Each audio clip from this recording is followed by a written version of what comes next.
acerca de que vemos muchos ejemplos hoy día de personas, ya sea en el ámbito, ¿no es cierto?, político, religioso, de diferentes esferas, muchas personas que dicen creer una cosa, pero con sus actos hacen otra, ¿cierto? Es como que viven una desconexión entre lo que podríamos decir en las palabras con su conducta.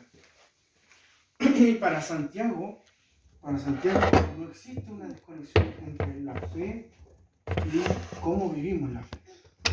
Para Santiago estas cosas caminan juntas o van de la mano. Es decir, que la persona que dice creer tiene que vivir como un creyente, ¿cierto? Para Santiago no hay esta cosa así como de que si digo pero no practico, ¿no es cierto? Eso no es para Santiago. Santiago, él entiende el Evangelio, él entiende la verdadera fe en Cristo, es una fe que se demuestra en mi vida, con mis acciones, con mi conducta. Por lo tanto, mi fe va a regir todo mi comportamiento, ¿sí? Entonces no hay una desconexión entre lo que es la fe y el estilo de vida del creyente. Ahora, Santiago, esta carta la escribió en el año 45 al 49 después de Cristo, ¿ya? Y podría decirse que es una de las primeras cartas del Nuevo Testamento. Las primeras cartas del Nuevo Testamento. Significa que es primero que Mateo, que Lucas, que Juan, porque esos son los evangelios, ¿no es cierto? Y nosotros en nuestra Biblia tenemos Mateo, Marcos, Lucas, Juan, Hechos, Romanos. Así, ¿no es cierto?, comenzamos. Pero el Nuevo Testamento no está ordenado de forma cronológica. Está ordenado de forma temática. Primero empieza con la vida de Cristo, luego las cartas paulinas que hablan acerca de las enseñanzas de Cristo, y después comienzan las cartas universales, que son las cartas para la iglesia, y finalmente termina con la carta profética o apocalíptica, ¿no es cierto?, que es el Apocalipsis, ¿no?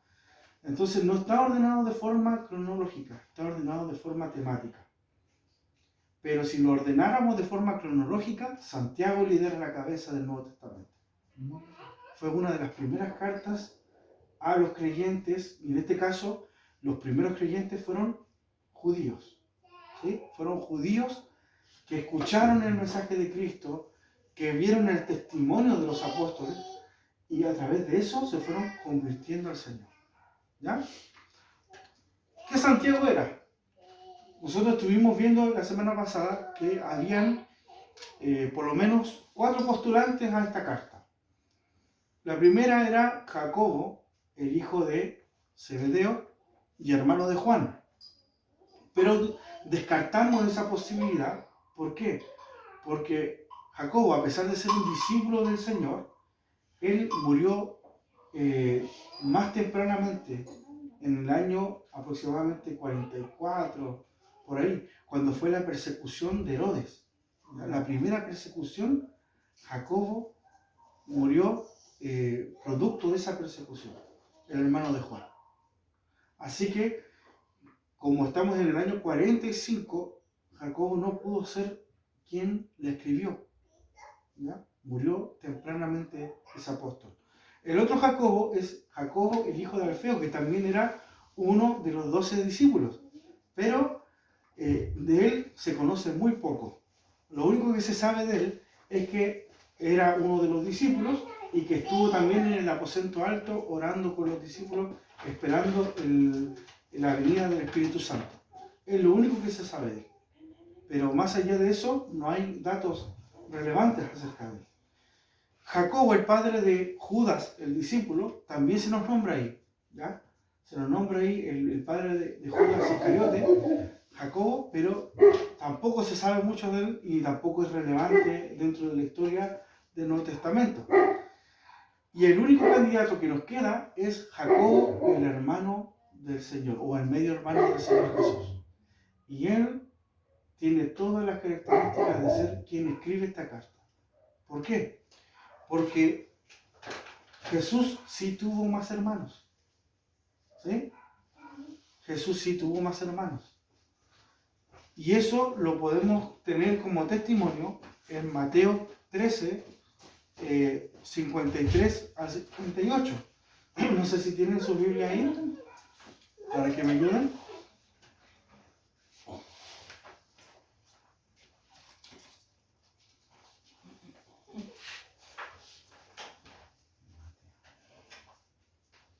Mateo 13, 53 al 58.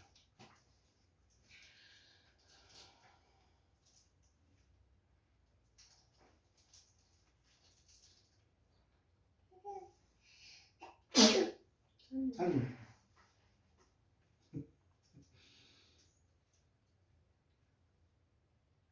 Mateo 13, 53 al 58. ¿Quién encontró?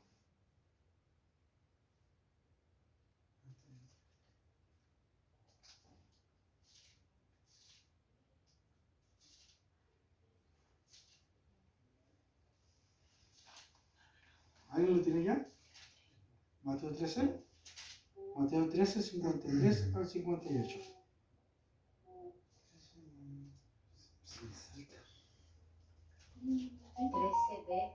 Del 53 al 58.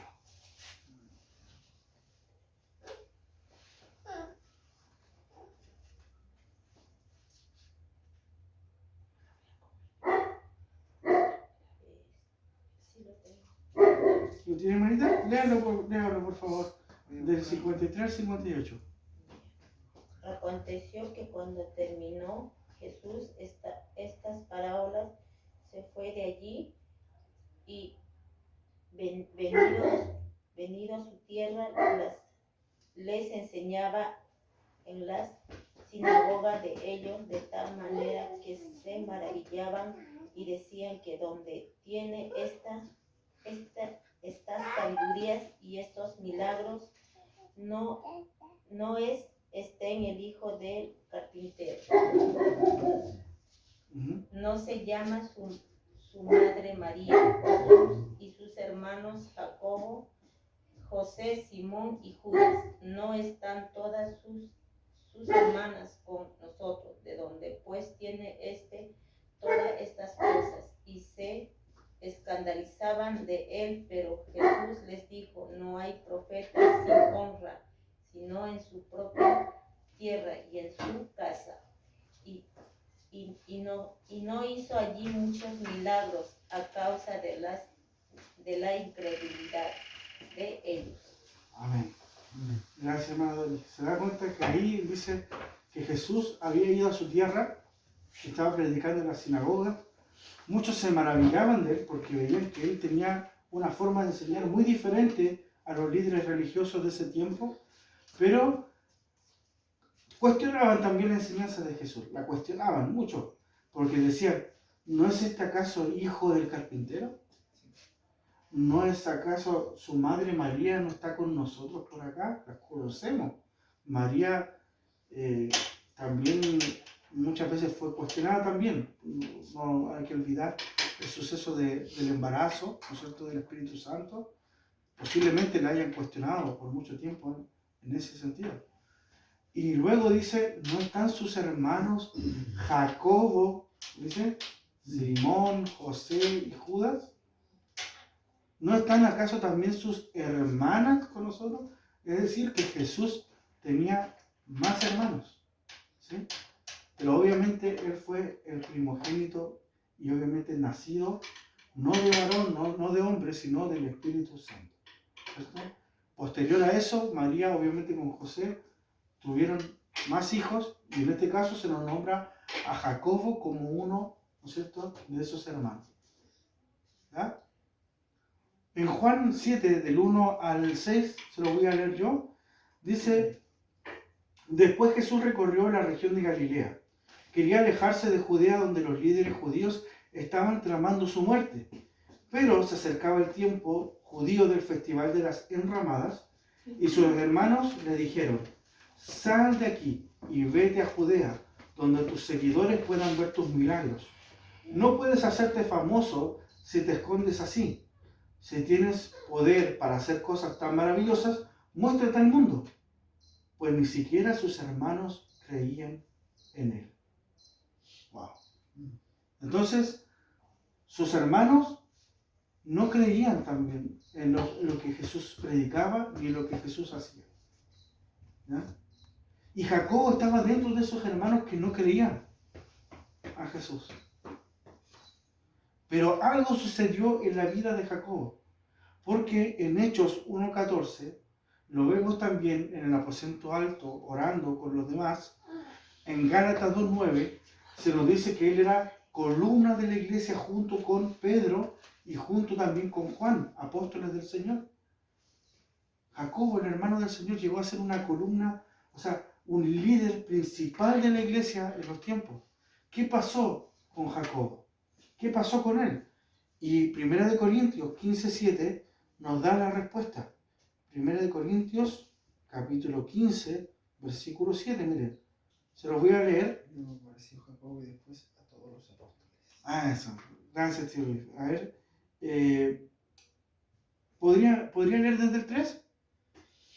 En primer lugar, les he enseñado lo mismo que yo recibí, que conforme a las Escrituras, Cristo murió por nuestros pecados, que también conforme a las Escrituras fue sepultado y resucitó al tercer día, y que se apareció a Cefas y luego a los 12. Después se apareció a más de 500 hermanos a la vez, de los cuales muchos aún viven y otros ya han muerto. Luego se le apareció a Jacobo, después a todos los apóstoles. ¡Wow! Tremendo. Significa que Jesús, cuando resucitó, se apareció a Pedro, ¿no es cierto? Y luego dice a los 12, y después dice que se apareció a 500 hermanos, ¿no? A 500 hermanos. O sea, personas que posiblemente lo creían en Jesús y que estaban esperando la promesa de que él iba a resucitar. Y Jesús probablemente apareció en ellos para confirmar que la promesa había sido cumplida. Y luego dice que apareció a Jacobo y luego a los 12. Es decir, que Jacobo tuvo un encuentro personal con Jesucristo. Y eso cambió su vida. O sea, vio para creer. Vio para creer, exactamente. Es decir, todas las enseñanzas que Jesús probablemente haya predicado, posiblemente le quedaban dando vueltas. Le quedaron dando vueltas en su mente, en su cabeza. Pero luego cuando Jesús se manifestó, entonces se dio cuenta realmente que Jesús lo que estaba diciendo, lo que había predicado, era verdad. Y hay personas que va a pasar así, ¿no es cierto? En un comienzo les va a costar y tienen que ver para creer. Y hay otras personas que creen para ver, ¿sí? Porque, ¿cuánto no nos ha pasado? A veces nosotros también nos ha pasado de que necesitamos ver para creer. No debería ser así. No debería ser así. Pero el Señor entiende todos los procesos del ser humano. Y el Señor sabe cuán duro a veces es el corazón. Lo cierto es que Santiago, cuando experimentó esa conversión, él no necesitó ver más. Porque se nos dice después que fue un líder principal de la iglesia. Según la tradición, nos dice que él murió. Lo empujaron desde el pináculo del templo y allí cayó y vivió. Y ahí los mismos líderes religiosos lo mataron a palos. Mientras él decía, perdónanos, Señor, porque no saben lo que hacen. ¿De quién es esa frase? De Jesús. De Jesús. Así que lo cierto es que la vida de Jacobo cambió drásticamente. Cambió drásticamente. Y fue un líder principal. Y ahí entendemos nosotros. Hay un principio que estuvimos hablando la otra vez. Nunca hay que decir que una persona hasta aquí nomás llegó, ¿no es cierto? Y no hay vuelta atrás con esa persona y que Dios no puede cambiar el corazón de esa persona. Porque nosotros no sabemos. Sí. Pero Dios tiene la última palabra sobre esa persona. Y no importa cuán dura sea esa persona, Dios tiene el poder para cambiar el corazón más duro. Y de maduro también, ¿no? Pero Dios tiene el corazón o sea, Dios tiene el poder de cambiar los corazones. Yo recuerdo también testimonios de gente que rehusaba creer, y Dios los trajo a la fe. O gente que a lo mejor uno diría, este es desechado, Dios no quiere nada con él. Si fuera así, veamos por ejemplo el modelo de Pedro, ¿no es cierto? Que Pedro negó al Señor 3 veces. Y luego el Señor hizo una obra en Pedro que lo transformó en un líder principal también de la iglesia. Entonces no podemos decir nosotros, ya Dios lo dejó ya, ¿no? O nunca va a cambiar. No, más bien debiéramos orar para que el Señor se manifieste en la vida de esa persona, para que esa persona tenga un encuentro personal. Sí. Ahí debería estar nuestra fuerza. ¿No? Bueno, nos está hablando de la carta. No sé si tienen ganas de opinar, ganas de comentar. ¿Qué se les viene a la mente? A ver. Varias cosas. Una que Dios me sorprende. Esta semana igual pasó algo importante para la vida de nosotros. Una persona que, como decías tú, que siempre era un poco lejana. Lo conocimos en una iglesia. La Carolina no le caía muy bien, nunca. Y este chico, una historia bien bonita que después quizás la comentemos. Pero vino con su señora ahora este viernes y vino una cosa muy especial y él escribió parte de su vida en papel.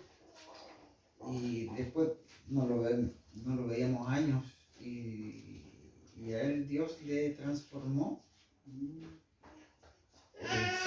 llegó y a nosotros, a su esposa y a nosotros fue lo primero que él confesó su vida. Y te das cuenta que los procesos que vive cada persona, a veces somos tan ligeros en juzgar.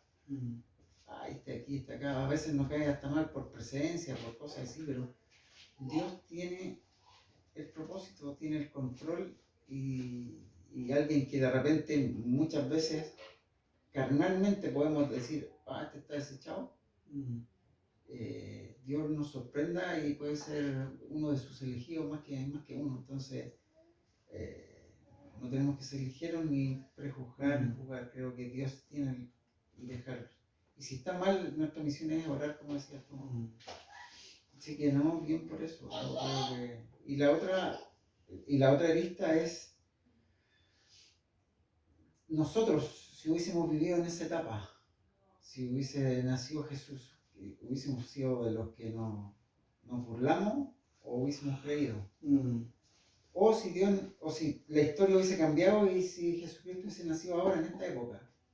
¿Qué hubiésemos dicho? No, es hijo de la modista, hijo de este gallo, no lo conozco, de aquí a acá, está loco. Entonces,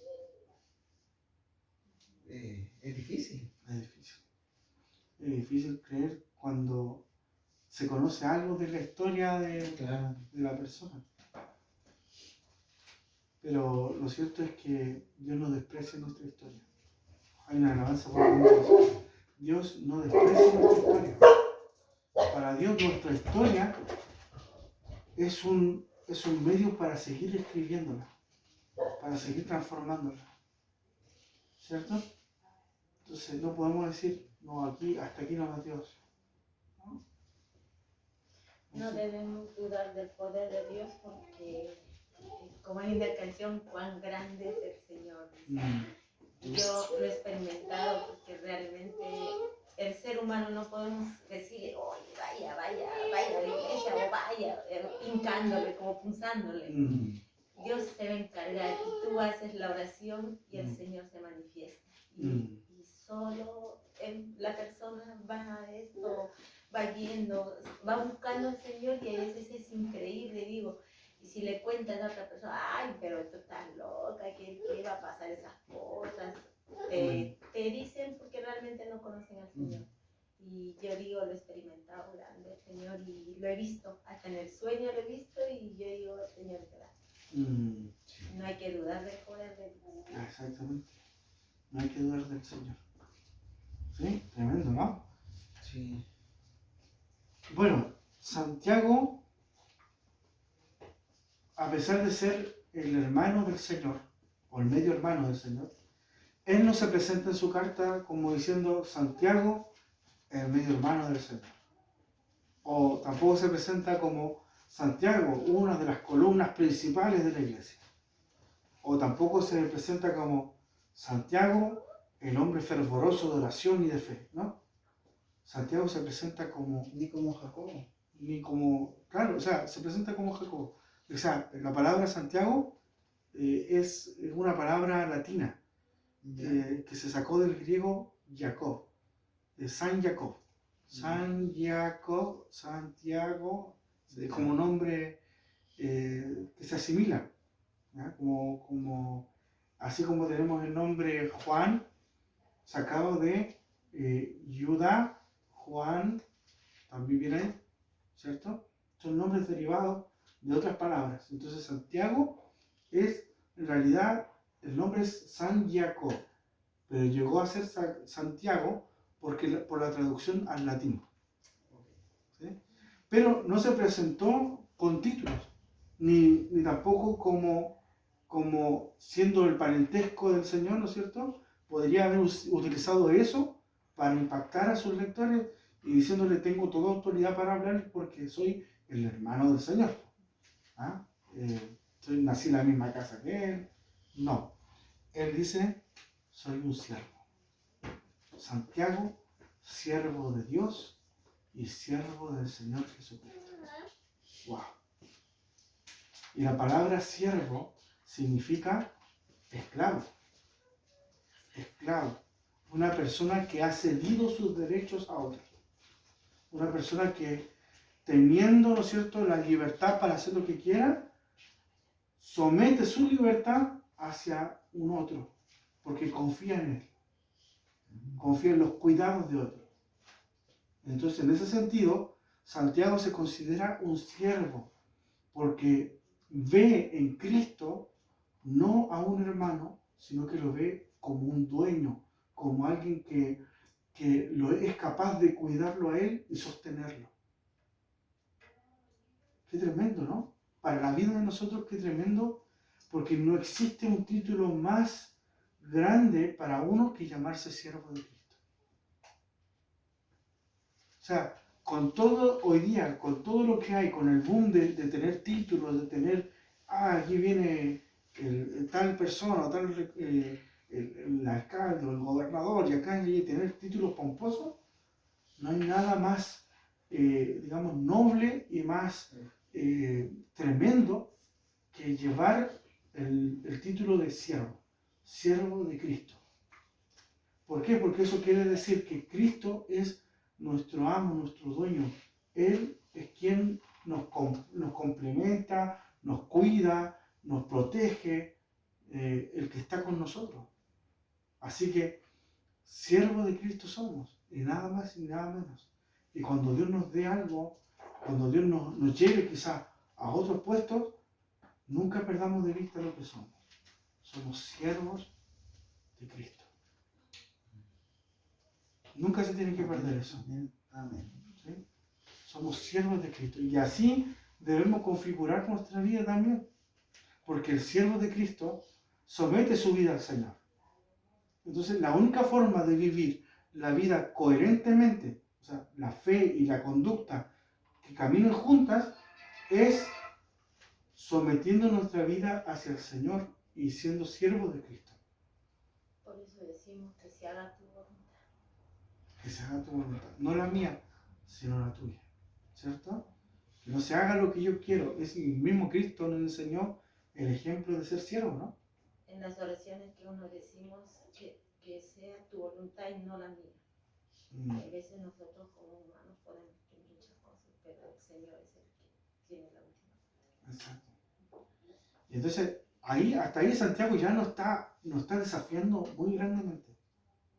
Porque dice, ¿quieres vivir la fe de forma auténtica?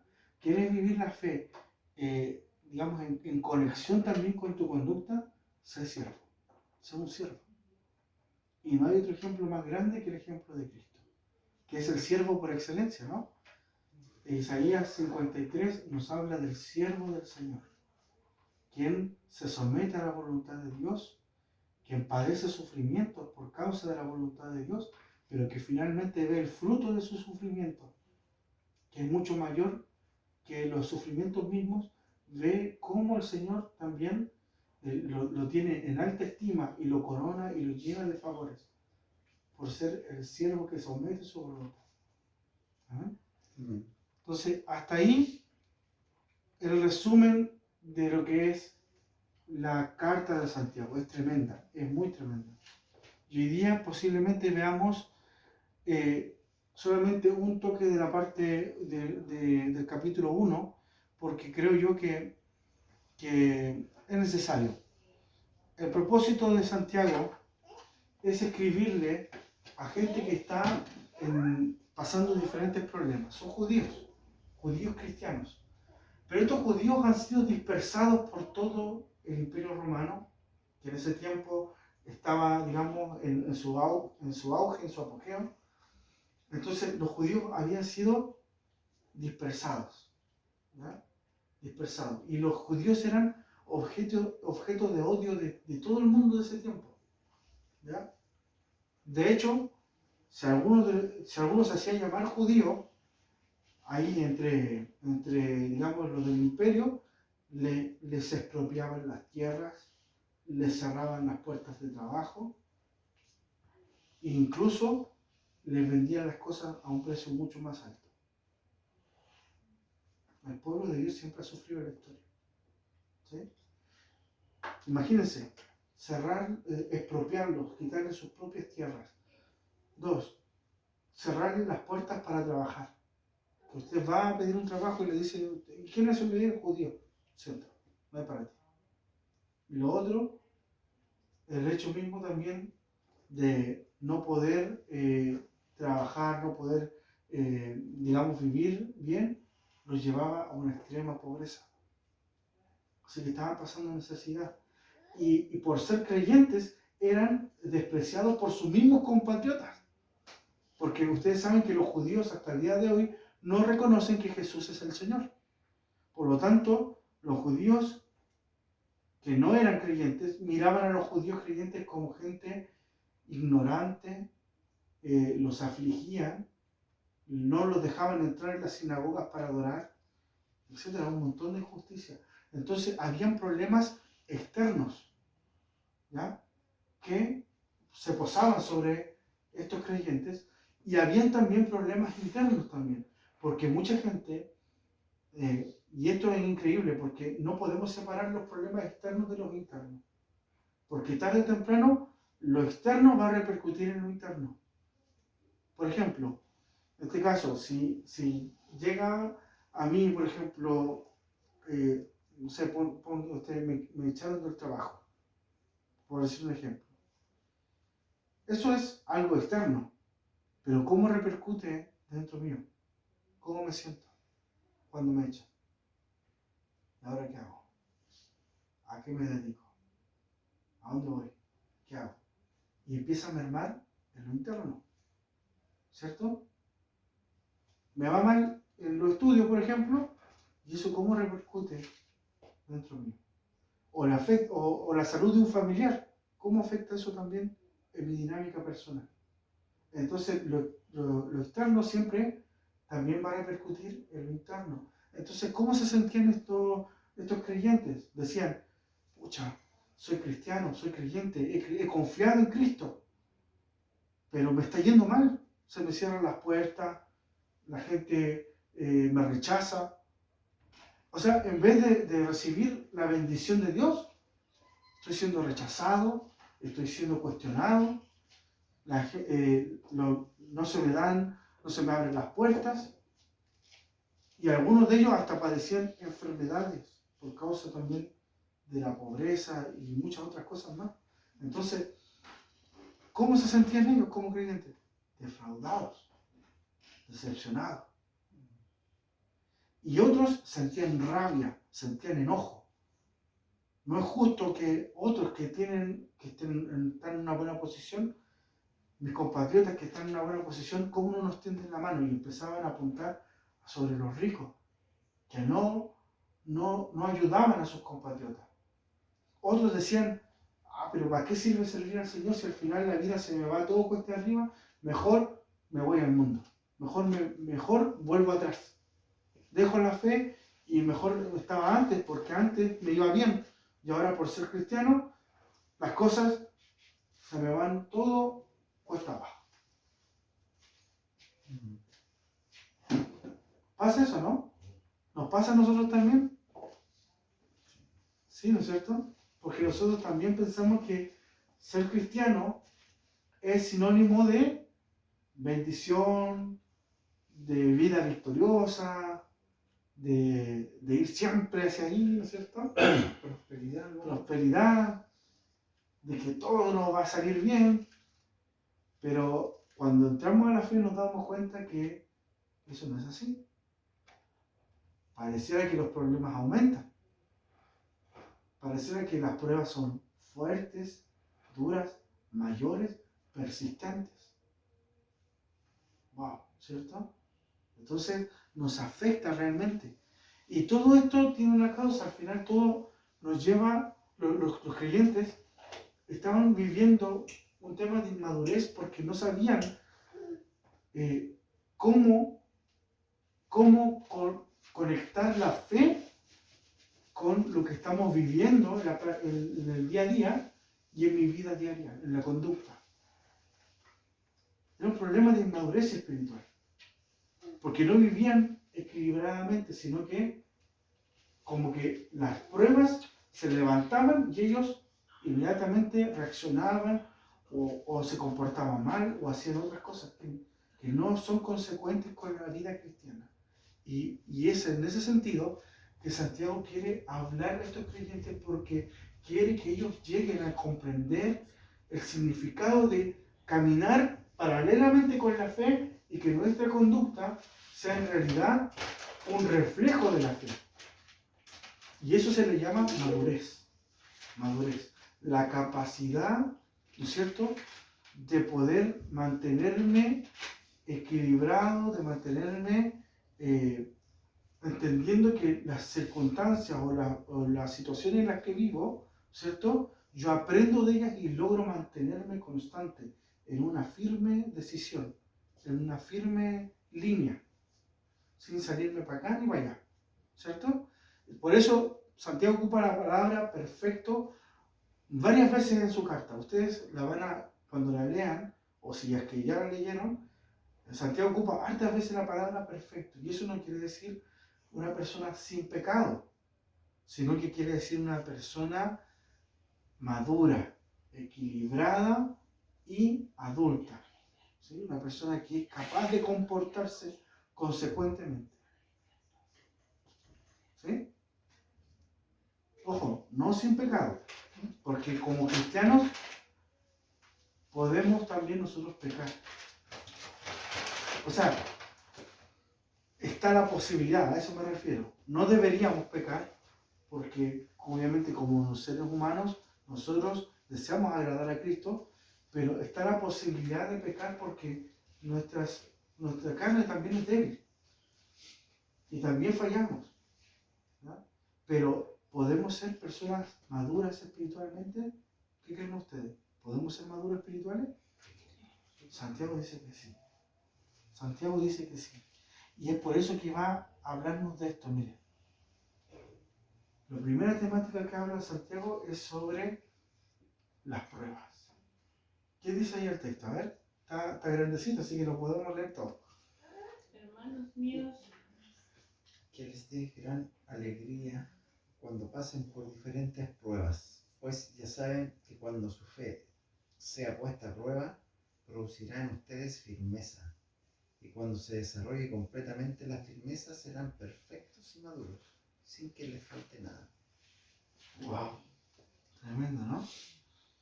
ya de entrada, Santiago no se va con rodeo. Santiago entra al tiro, al problema en sí. Se deja de los saluditos así medio extraños y abarca un problema que está latente en la comunidad, el problema del sufrimiento. Un problema que muchos predicadores hoy día no quieren tocar, porque saben que es un tema sensible. Pero Santiago, como buen ministro, como buen siervo de Cristo, él toca este tema. Y le dice, primero, Santiago nos dice que las pruebas son inevitables. Dice ahí Santiago, hermanos míos, tened por sumo gozo cuando os halléis en diversas pruebas. Lo que quiere decir que Santiago nos está diciendo, por ejemplo, si es que se hallan en pruebas. Si es que, no, como si fuera una posibilidad, no, Santiago dice, es algo que va a pasar, es algo que les va a ocurrir. Como creyentes, es algo que tenemos que estar acostumbrados. Van a venir pruebas. Y estas pruebas, ¿ya? Jesús no nos prometió, ¿no es cierto?, que los cristianos eran inmunes a las pruebas. Íbamos a pasar por pruebas. Juan 16:33 dice, en el mundo tendréis aflicción. En el mundo tendréis aflicción. Parte de estar en el mundo y de vivir en este mundo es que estamos sometidos a pruebas. Son inevitables. En segundo lugar, Santiago dice que las pruebas pueden ocurrir de todas las formas, de todos los matices y de todos los grados posibles. Dice, cuando os halléis en diversas pruebas. Diversas, esa palabra diversas quiere decir de diferentes colores, de diferentes matices, diferentes grados, algunas más fuertes que otras, otras más duraderas, ¿cierto? Otras quizá que nos lleven hasta el límite humanamente, ¿cierto? Pero sabemos que la gracia de Dios nos da la fuerza para soportar. Pero tenemos que estar preparados, porque la fe se tiene que poner a prueba, ¿cierto? Me llama la atención ahí, César, que antes de decir pasando por diversas pruebas, dice, considérese muy dichoso. O sea, Por las pruebas. sí. O sea, debo entender que una vida sin prueba No es vida. no es vida. La vida tenemos que madurar, internamente asimilar lo que dice ahí y decir, bueno, pasamos una prueba, la ganamos esta batalla y que venga el otro round. Y que venga la otra y quizás más adelante vengan más fuertes, pero encuéntrense dichosos. Significa cómo miramos nuestros problemas. Porque a veces los problemas los vemos más grandes que nuestro Dios. Sí. Que nos van a comer, que nos da angustia, depresión, desesperación. Significa que no estamos dándole cabida al enemigo. O sea, debo entender con estas palabras que pese a todo lo malo, tenemos que todos los días sonreír, darle gracias a Dios y creo que ahí encontramos un poco la madurez que anda fuerte. Y es increíble porque la prueba puede venir en diferentes áreas. Y nosotros tenemos nuestras áreas regalonas, ¿no? Esa, no la toques esa, señor. ¿Ah? Pero cuando se toca esa área sensible, porque esa área, ahí es donde a lo mejor el Señor, donde nos toca esa área, es donde nosotros cuestionamos ahí a Dios, ¿no? Y le decimos, Señor, te pedí tanto que no tocaras eso. Pero, oye, pero... Es ahí donde se ve realmente la fe. Exactamente. Ahí se ve dónde está la fe. Y que eso es lo que en realidad quiere decirnos Santiago. Que la prueba es como una especie de horno donde se está probando el material. Si es oro lo que tenemos o es netamente escoria, imitación. Y entonces en el crisol va a probar esas áreas. Hay áreas que van a resistir y van a decir, aquí hay oro. Y está firme. Pero otras áreas van a decir, esta de acá más abajo, probablemente sea escoria. O sea, pura basura. Lo más hermoso es que Dios no hace eso para evidenciarte a ti y refregarte en la cara en que tú tenías escoria entre medio. Lo hace para purificarte, para hacerte mejor. Exacto. ¿Cachai? No es que te pongan en el horno para decir, oh miren, aquí él no era tan oro, era 10% oro, no. Es todo lo contrario, es para sacar todo lo demás y que te quede la pureza. Por eso yo creo que por eso me gusta, porque es como siéntanse dichosos cuando estén en la prueba, porque después van a salir mejor. Como siéntanse dichosos de lo que van a hacer después de la prueba, de estar en la prueba, porque tampoco, o también no todas las personas que de este mundo, no para todas las personas la prueba significa lo mismo, porque quien no está con Dios no pasa por ese proceso y no tiene un resultado positivo después, que no tienen el resultado de ser purificados, ser fortalecida su fe. Entonces nosotros sí podemos sentirnos deseosos porque sí estamos en la prueba con Dios para ese propósito mayor.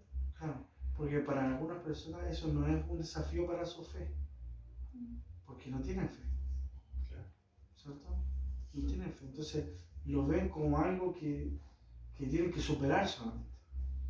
Pero para nosotros miramos más allá y vemos que está orquestando todo es Dios. Es Dios. Quien tiene control de la prueba es Dios, desde el inicio hasta el final. Y nos dice que tiene un doble propósito.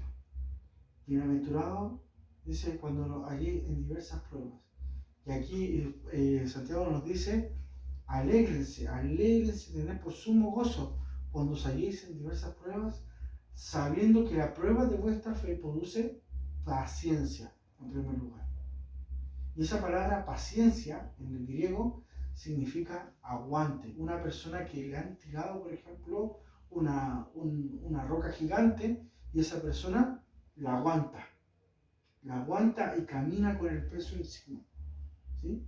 Esa persona está produciendo aguante, resistencia. Y hay otra palabra nueva que se está usando hoy en día que se llama resiliencia. ¿La conocen, no es cierto? ¿La han escuchado? Resiliencia. Esa palabra significa la capacidad, ¿no es cierto?, de que a pesar de que tengo situaciones adversas y vivo en un contexto adverso, yo aprendo de esas situaciones y puedo sobreponerme.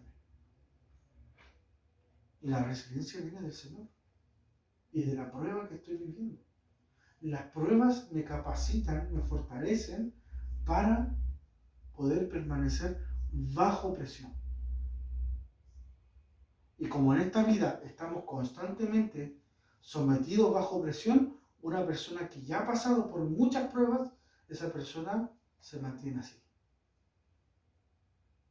¿Cierto? Porque ha logrado mantenerse bajo presión durante toda su vida. Por lo tanto, una cosa más que venga o algo adicional que tenga que llevar, no lo va a derribar, porque ya ha recorrido millas con ese peso. Aguante. Y en segundo lugar, dice, sabiendo que la prueba de vuestra fe produce paciencia, pero dice, más tengan la paciencia o el aguante, la resistencia, su obra completa, para que seáis perfectos y cabales. Y eso habla de la madurez espiritual. O sea, una persona que logra mantenerse bajo la prueba durante todo ese tiempo de prueba, de aguante, esa persona logrará al final una madurez espiritual que no la puede dar, ¿no es cierto?, los estudios teológicos, que no la puede dar, ¿no es cierto?, si lees la Biblia al revés y al derecho, o sin importar de cuántas cosas puedas hacer para la iglesia o para el servicio del Señor, ¿no? Una persona madura espiritualmente se forja a través de las pruebas de fe. Y eso no te lo puede dar los conocimientos, el libro, etc.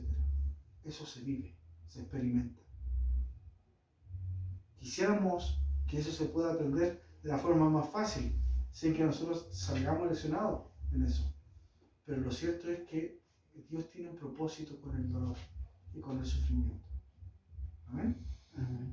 Mientras la gente le quiere sacar el quite al dolor, por más que puedan hacerlo, tarde o temprano tendrán que ir al dolor.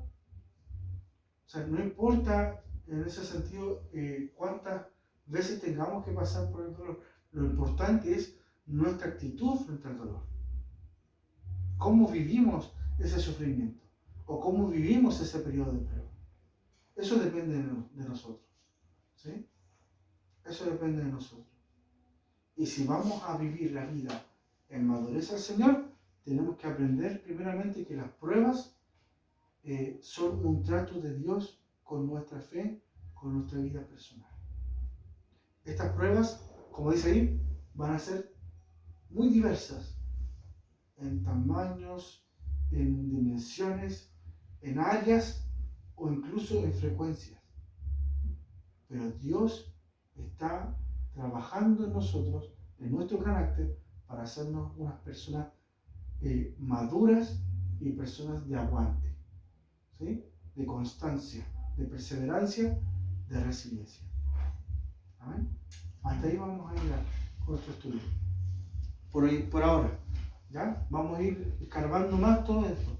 Pero si hay un ejemplo de sufrimiento en la Biblia, encontramos varios, ¿no es cierto? Y curiosamente el Señor nos muestra estos ejemplos para afirmar nuestra fe. Abraham, José, Job y la mayoría de los profetas del Antiguo Testamento. Todos ellos vivieron pruebas. Ninguno lo vivió fácil. ¿No saben? Habacuc, en tiempos donde escaseaba todo, donde iban a ser invadidos por una nación extranjera, no iban a ver más las vides, los frutos del campo, no iban a ver eso, porque iban a arrasar con todo eso. Pero Habacuc tomó una posición diferente y dijo: yo me voy a regocijar en la prueba, porque había un propósito mayor. ¿Sí? Que Dios nos ayude. ¿Qué se nos viene a la mente? A ver qué reflexionan con todo esto que hemos hablado. Que se haga su voluntad. Que se haga su voluntad. Que se haga su voluntad. ¿Qué más nos habla en la carta de Santiago? De esto que hemos hablado de las pruebas. Tremendo. Como repasa su vida. Uno empieza así como a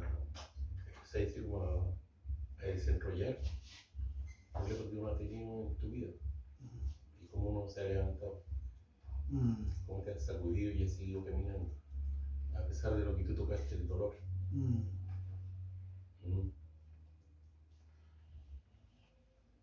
Y con cada prueba, sí, cada siguiente prueba se toma de diferente. Uno tiene más herramientas para pasarla, más resistencia o paciencia, como decir. Para pasarlo, la idea es que durante la prueba también Dios sea glorificado. Porque muchas veces, porque tenemos todo el derecho y el Señor nos permite y nos entiende que nosotros decaigamos y nos pongamos tristes, pero no al punto de dar un mal testimonio de quizás Dios no está actuando, Dios de verdad no es tan poderoso. Creo que hay que glorificar a Dios en la prueba, que sea una oportunidad para evangelizar también. Humanamente nosotros siempre queremos rapidez en todas las cosas. O sea, ante un problema que mañana esté lista la solución, ¿no? Queremos que las pruebas pasen rápido. Es algo que muchas veces no está en nuestras manos ni control. Yo creo que ahí es donde viene mucha de la paciencia, cuando hablan de paciencia. Es un problema te puede durar años, años y años, y hay gente que se pasa la vida en una sola prueba. Y hay que resistir. No sé, de gracias a Dios, en lo personal no nos ha tocado, pero la gente que tiene hijos enfermos, postrados, familiares que tienen que estar ahí hasta que ellos están en una eterna prueba. Tienen que ser valientes y dar gracias en eso a Dios. A veces les cuesta, pero si nos tocare, sabemos, como dices tú, de dónde viene y qué nos quiere provocar en nosotros. Es tremendo, creo que ahí es donde tenemos que trabajar y ser mejores personas. Darle gracias a Dios cuando se solucione y dejarle los tiempos siempre a Dios. A veces no está en nuestras manos. No está en nuestras manos. Y a veces, ¿cómo se lo explica? Porque mucha gente llega con, no sé, pues, nos llegan a pedir consejos o a hablar de estos temas, pero como ellos creen que orando, ya mañana ya esto se soluciona. Las personas que no tienen mucho fe o recién están caminando, pero no es así. ¿Cómo le explicas eso si no entienden? Entonces ahí hay que manejar bien las cosas, circunstancias, para con Dios. Ahora los que estamos acá creo que tenemos un grado más de madurez, lo que también dice la palabra, por lo tanto entendemos. Pero alguien que era recién en los primeros pasos no te va a entender. Y es difícil, es difícil. Si para uno como cristiano Sí. a veces quedamos perplejos ante la prueba, ¿cuánto más para uno que no, o está recién entrando y todo eso? Yo, por ejemplo, hablo de forma de que, por ejemplo, puede ser que una semana estemos súper bien, nos vaya bien en todo lo que estamos haciendo, y puede que la otra semana venga algo así de imprevisto y nos deje mal parados. Yo creo que la clave está